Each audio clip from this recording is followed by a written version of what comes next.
All right, everyone. Let's start this small session about Blazor on Azure introduction session before the end of the week. So let me introduce myself. My name is Vivien Fabin. I'm a full stack developer as well as a developer technologies MVP, and I have some DevOps background experience. So that's why I will be a little bit talking about this subject also tonight. Let's start with, I don't know if you've seen recently ThoughtWorks company published its technical radar. And I found that what was very interesting is that Blazor is on this radar in the trial part of the technology radar, meaning that ThoughtWorks is really looking for Blazor and trying to use it in a real project. So I don't know how much do you know about ThoughtWorks, especially because of somebody named Martin Fowler, which is part of the company.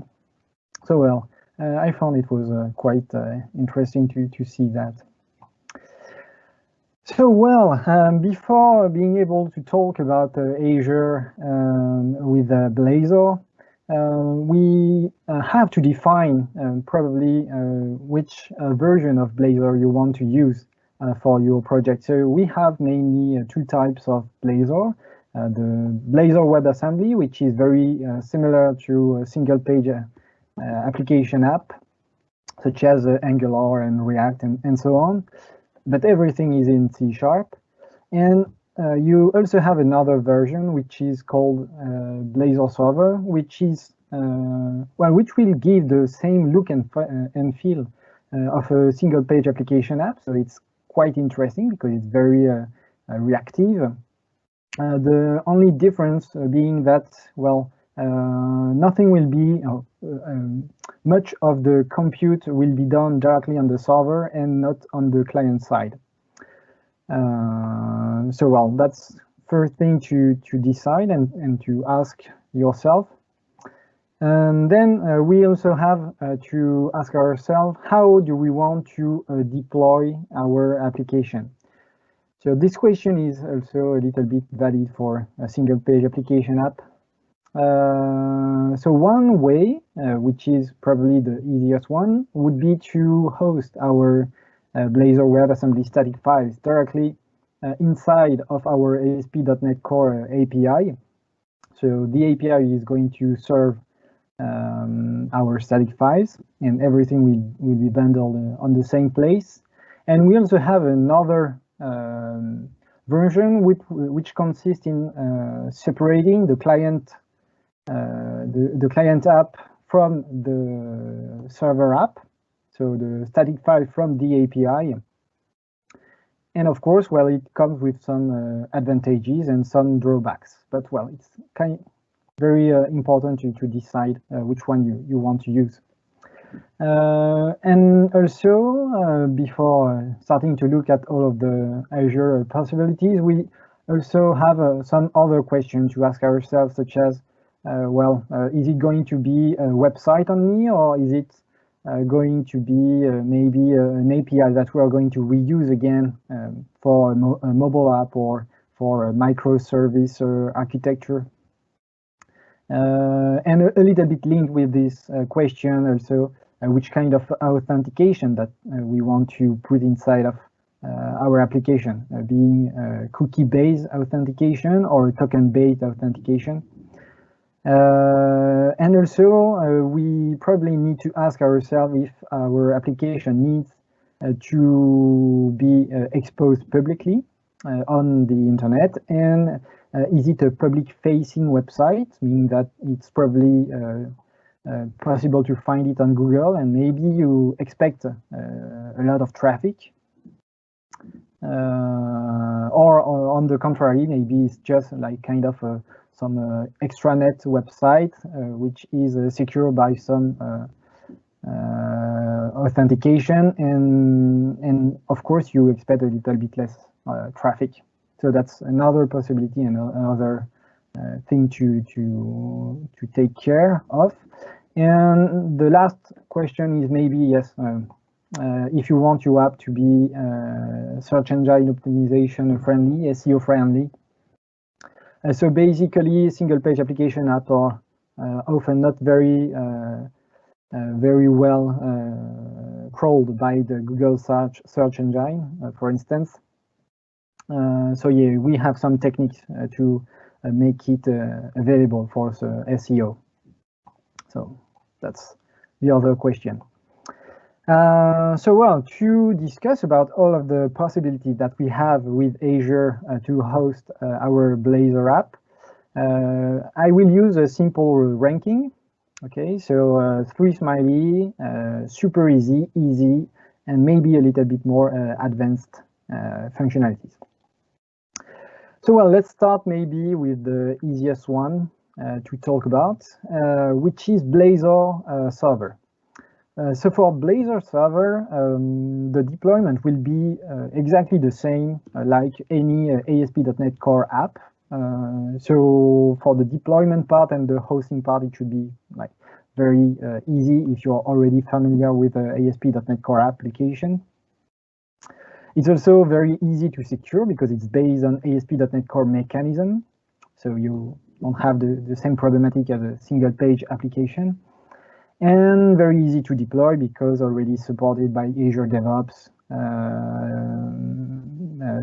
basic templates. So very easy. On Azure, you can use Azure App Services to host your Blazor server app, obviously, because you need to have a backend being able to run your ASP.NET Core API. And you also have another interesting service on Azure, which is called Azure Signaler Services, which enable you to reuse these managed services from Azure and not have to worry about the Signaler connection. Because let's be honest, the Signaler communication is quite compute intensive, so usually you need to plan a little bit on how you want to scale your application, but you could really export this compute and benefit from these managed services and just focus on the ASP.NET Core API and so on. So yeah, that's an interesting possibility.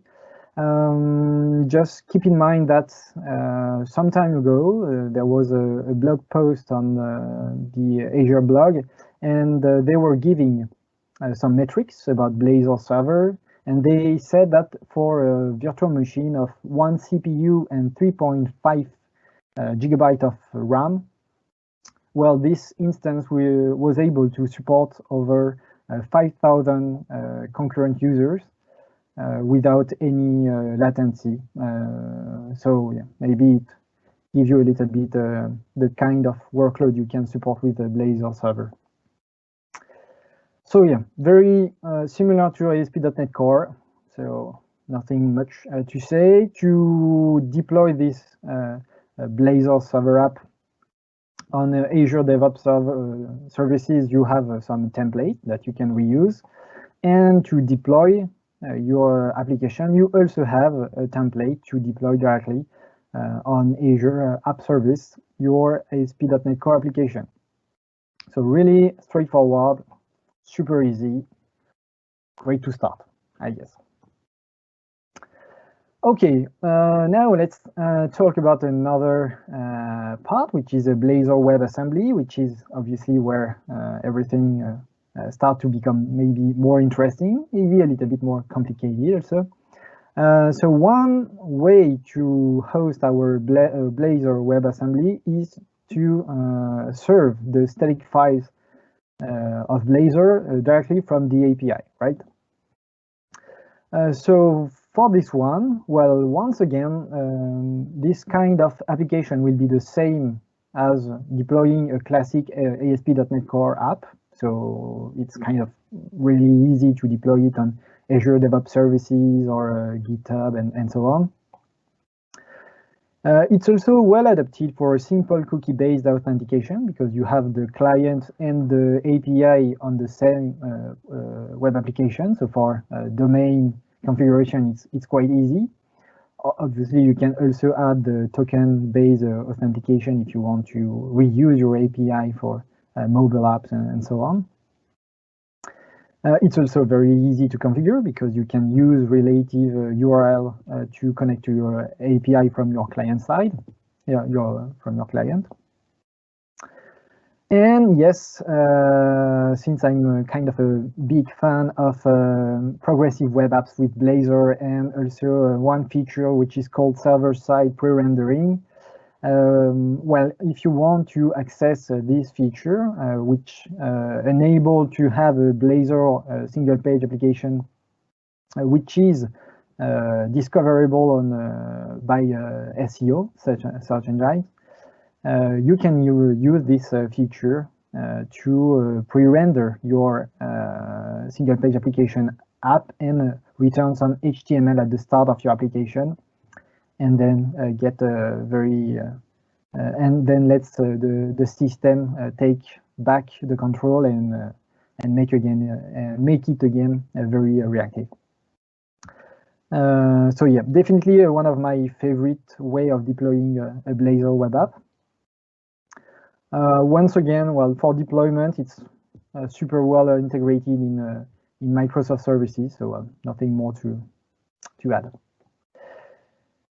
So now things get a little bit more complicated, if we want. Now we could also deploy, obviously, our Blazor static files in a different part, not on our API website. So this kind of deployment has some advantages. Well, it's still very easy to deploy because you just have to deploy some static files. So, well, kind of very easy and very common. One interesting thing also is that it allows to be managed independently. So you can scale your API or your static files independently. You could also deploy them independently, well, obviously with some care because you need to make sure that they still communicate correctly together, but yes, you could do that for some quick fix or I don't know. It generally encourages token-based authentication, so it will be maybe more appropriate for mobile or microservice APIs. But on the other hand, it needs some extra configuration, like a CORS configuration, and also a system, a way to embed the API URL inside of your client application. So it's not so complicated, but still it's something that you have to do. So for this part, I will not take too much time about the API part. The API part, you can host it on Azure App Services, you can host it on Azure Functions, etc. You have many services where you can host your API. But for the Blazor static files part, so you can also obviously use again Azure App Services. So we'll discuss a little bit more about that. You could also use Azure Storage plus Azure CDN, which is very interesting for cost efficiency. And you could also use a new service, which is called Azure App Services Static Web Apps, which is currently in preview, which kind of sounds one of the most promising service for this scenario, but well, we'll see a little bit more in details about it. So for the build part, or for the packaging part, well, nothing very extraordinary. You can still reuse your Azure DevOps pipeline to generate a package. Inside, you will only have static files. That's all. And well, for the deployment, so you can deploy your Blazor web app on Azure App Services. One of the main advantages, well, is that it's obviously because it's very known and very familiar platform, so you can reuse your skills. You have the template to deploy it directly on Azure App Services from Azure DevOps. So once again, very easy. One thing to note is that you need a web.config file to configure the redirection to your Blazor app. So fortunately, if you use the command line .NET publish on the Blazor app, you are going to have by default this configuration file, but well, it's something to keep in mind. And also you need to implement a way to configure your course configuration as well as your API URL. But well, that's all mainly. So well, I think it's still very easy. Another very interesting way to host your Blazor application, your static files, would be to use Azure Storage plus Azure CDN. So the advantage of this solution is that it's very scalable and very performant. Azure Storage is super fast and available anywhere in the world, and so very rapidly. And it's also very cost effective because you pay only for the transactions and for the storage, but it's like kind of ridiculous compared to other Azure services pricing. So it's definitely something very interesting, I think. And for the deployment part, well, you have on Azure DevOps, for instance, a task which is called Azure File Copy, which is going to take, well, the folder containing your static files and copy them directly inside of an Azure storage. So for deployment, it's also very easy, I think. So we have a smiley easy. Just also something important to notice is that we use Azure CDN because Azure Storage by itself support custom domain name, but unfortunately it doesn't support HTTPS. So if you want HTTPS support, you have to use Azure CDN, which in fact is probably a good thing because it also allow you to cache your files and make your application be distributed faster and globally in the world. So definitely something very interesting. And well, we also have another option, which is a little bit more recent and still in preview. So it's free for the moment, but I've read on internet that it's probably going to be a pricing around similar to Azure App Service. So well, you have to keep that in mind. But if we go over the different features, it's kind of impressive. So you get globally distributed static content. So your files are going to be served from the closest place in the world where your visitor is accessing your app. You also have a routing rule system where you can define where you want to redirect your rules, and also you can secure your rules and require to be authenticated for using Azure AD login, GitHub, Facebook, Google, or Twitter, for instance. You also have an integration with a serverless API, which is an Azure function, but which is directly embedded inside of the Azure static web apps. So it will redirect automatically the call to the root API to this Azure function. And well, it gives you kind of a full single page application app with an API serverless without CORS configuration to do or API URL to configure. So it's kind of powerful, in my opinion. You also get free SSL certificates automatically renewed. And you also have one of my favorite feature, which is being able to create a new environment for each pull request which are created. So since it's static web apps, it's kind of very easy to do that. Very interesting. So for the overall ranking, so for the moment, the functionality is still in preview. So if you try it using GitHub Actions, it's already very well integrated. So that's what we are going to see in the next demonstration.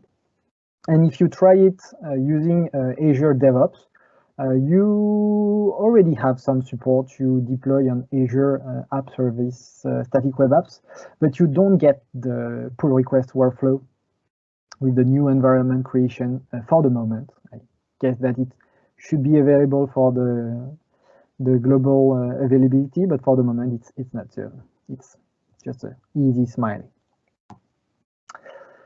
All right, so lot of talk. Well, let's try to switch to the demonstration part.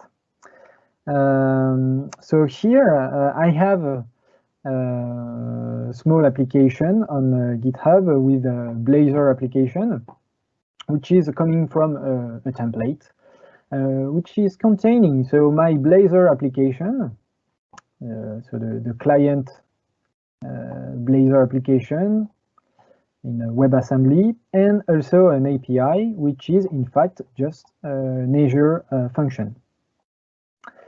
If I want to deploy it on an Azure static website, I will go to Microsoft Azure portal, and then I can try to create a new static web app, which is in preview.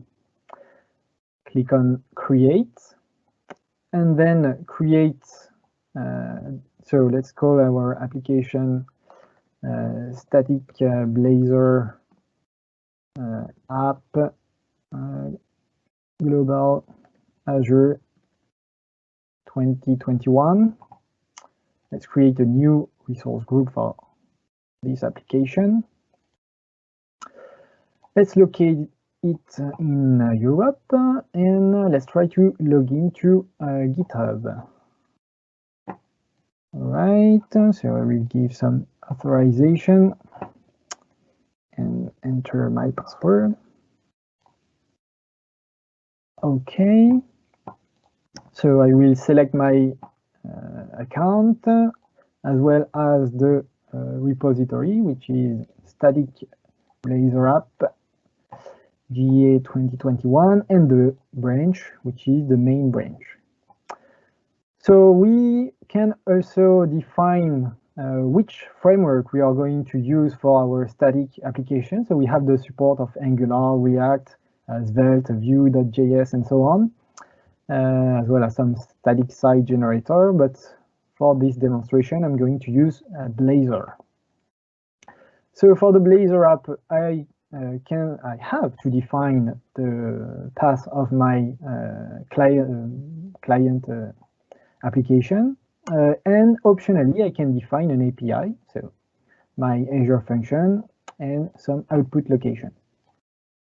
I can preview the deployment template, which is going to be generated automatically for the GitHub action, which is also containing the pull request workflow, so very interesting. I will click now on review and create our new static web app. So this shouldn't take too long. All right. So the web app is created, but if I try to navigate to the web app, for the moment we just have some placeholder. The web app is still not deployed. But we also get a message which is telling us that, well, the application is currently deploying. So if I click on the link, I can see that I have some GitHub Action workflow running in the background. So since it's taking a few minutes, let's see directly the result once the deployment was successfully done. So we will get a static web app, and we can see directly in some configuration. So we can list the functions which are available inside of our static app. It takes some time, usually, yes. So we can see that we have access to the weather forecast API. We also have application insight directly enabled.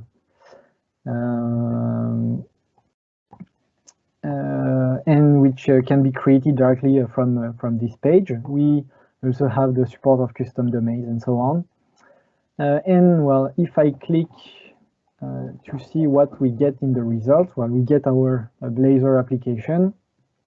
And if I go to the fetch data part, we will see that our Blazor application can successfully query our API and get some data. And everything is inside of one service, which is our static web app. So, well, that's all for the demonstration. So a last option, just maybe for fun, but which is documented on the official Microsoft documentation. So you can host your Blazor client app on GitHub pages, like other single-page application.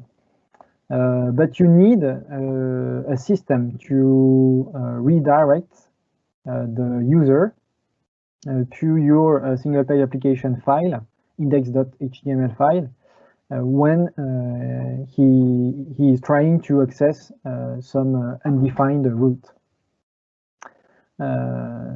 So that's why you need to define a 404 HTML file to redirect to your single-page application. So I found it funny. So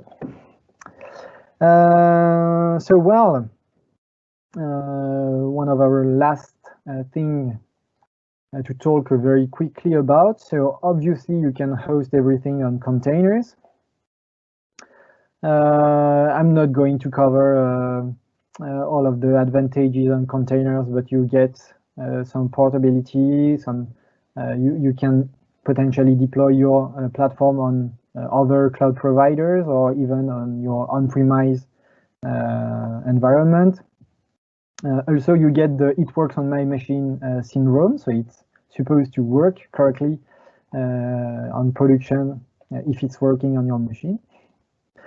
And you could also create a workflow creating an environment for each pull request. So it's kind of interesting also, I think. So for containers, you have many services.